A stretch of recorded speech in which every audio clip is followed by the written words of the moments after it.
Little nervous, bear with me.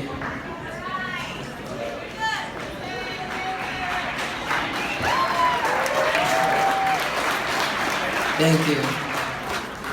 Thank you for having me here tonight, and thanks to my family and friends for being here. My name is David Wilson. I'm 28 years old, and I live in Chaska, Minnesota. I have had kidney disease for my entire life, and tonight I'm going to share my story with you. I was diagnosed with kidney disease when I was 22 months old.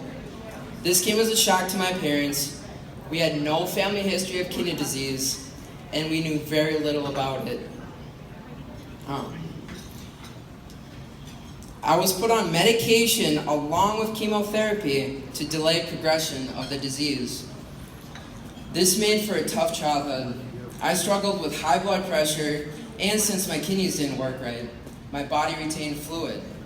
Between years of taking steroids and fluid retention, I was very overweight as a child. I had a hard time making friends, and I was teased constantly. All I wanted was to be a kid and to fit in. My parents tried to put me in sports, but I couldn't keep up with the kids because I was sick. And as I was sick, I was in and out of the hospital all the time.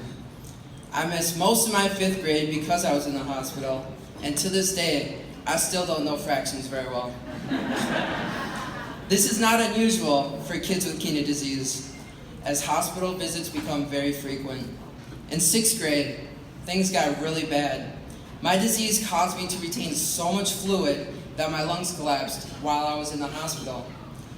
I woke up on dialysis. I was at the University of Minnesota Children's Pediatric Dialysis Unit, just like the video you saw, and I was 11 years old. When I finally went back to school after being in the hospital, the kids and teachers didn't recognize me. I had lost 90 pounds of water weight. I went from weighing 150 pounds to 60 pounds in 2 weeks, and it was the worst 2 weeks of my life. When I finally, I was an 11-year-old on dialysis, and I didn't understand what was happening. I hated sitting on dialysis for so many hours. I didn't like the food restrictions, and all I cared about was being a normal kid, being able to play sports and eat junk food. I couldn't do any of those things, however, and for me, it was hell. My first transplant came when I was 13 years old. My dad was my donor, and I remember there being so much hope around getting that transplant. It was going to fix everything. I was told it was a 100% match and that it was going to work. But within a few months, the kidney disease returned to my transplanted kidney, and it had only lasted a total of 5 months altogether. And so they had to remove it, and I was back on dialysis again. I remember thinking, why me? I thought this was supposed to help. I also remember how difficult it was for my parents, especially my father, who was so optimistic about the transplant working. 3 years later, when I was 17, I had my second transplant, and I knew immediately when I woke up from surgery, something was wrong. I felt terrible, and I could tell there was a serious problem. My body temperature rose up to 105 degrees. They had me on a bed of ice. I was in agony. I told the doctors I wanted an ultrasound, and within half an hour, I was back in surgery having the transplanted kidney removed. This transplant didn't even last 24 hours. My body was rejecting the kidney so badly that the organ was tearing from itself. If it hadn't been removed, it would have burst inside me and killed me within a couple of hours. That was the reason for my high temperature. So I was back on dialysis once again, only this time I was transitioning from the pediatric dialysis unit at the U of M to adult dialysis unit. And I can tell you from firsthand experience, there is not an easy process in place for this transition. I went from having people taking care of my every need while on dialysis to being put in an adult dialysis center. and it was shocking. I didn't like it. Suddenly, everything had a formal tone to it. It was all about medications, diets, rules, HIPAA laws. I may have been 18, but I was still very much a kid. And this was a lot for a kid to handle. It was a difficult transition. I knew I had to go to college, but I wondered what my future would be, and that was 10 years ago.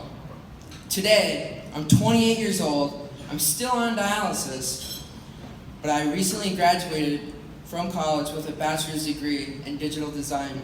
Thank you very much. But finding a job can be challenging when you're dialyzing 3 days a week.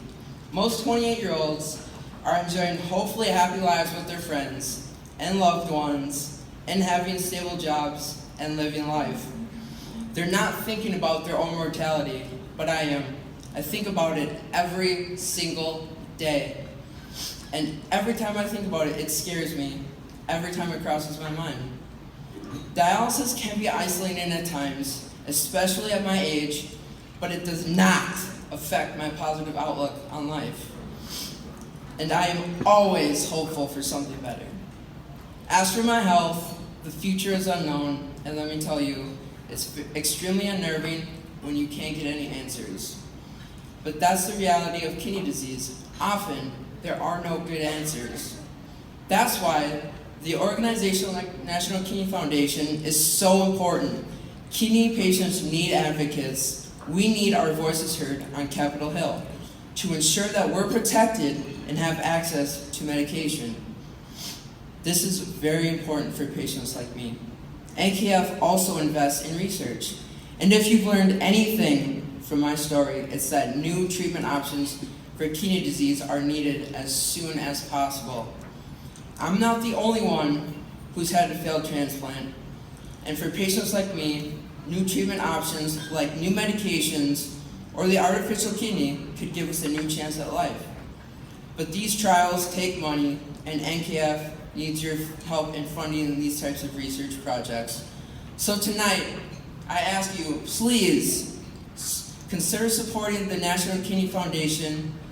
Your donation will help thousands of patients, just like me, to live a better life with kidney disease.